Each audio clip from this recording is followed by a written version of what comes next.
front of me is OPPO F5 and today I would like to show you how you can open apps in split screen view. Begin by selecting settings and scrolling all the way down to hit split screen. Then click on this switcher next to app split screen to activate it and this one next to swipe up with 3 fingers to enter. Then read all of those instructions and follow them.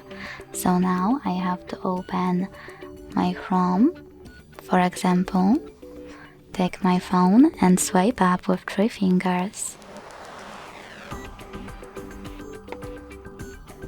Following that, click on second app you wish to use in this view and operate both at the same time.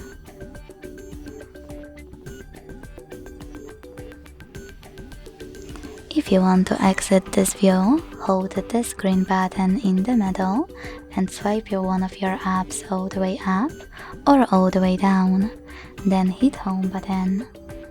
Thanks so much for watching. If you enjoyed this video, don't forget to leave a like, comment and subscribe. Bye!